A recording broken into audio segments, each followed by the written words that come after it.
Nanawagan ng mahigit 30 business group sa Pangulo na agad tugunan ang katiwalian kaugnay ng mga proyekto kontra baha.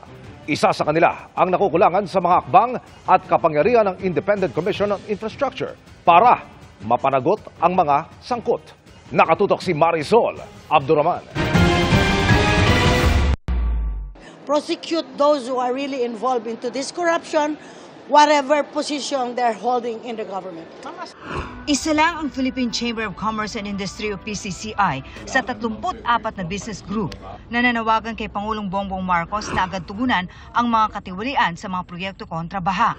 Pagdidiin ng mga business group, nag-ambag sila ng buwis na kaba ng bayan, pero trilyong pisoan nila ang nasayang lang sa mga ghost, substandard at overpriced na mga proyekto.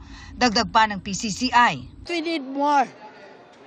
And we need decisive actions and decisions. We don't want cover-ups.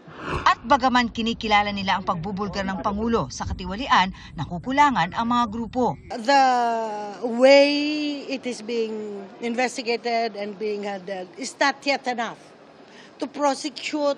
We want really those responsible to be punished and to be identified.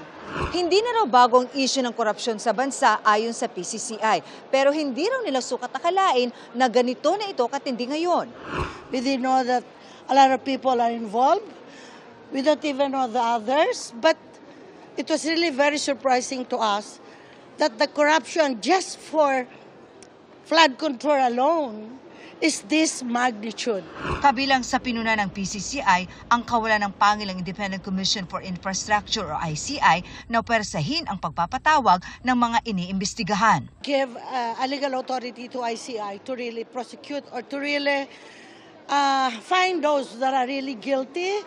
Bukas naman ang palasyo sa mga mungkahi kung ikakaayos ng investigasyon. Mas maganda po talaga na magkaroon ng mas ngipin, pangil ang ICI. Pero sa ngayon po, nakikita naman po natin na maganda ang itinatakbo ng ICI. Pag nagpatawag po sila naman po ay tumutugon.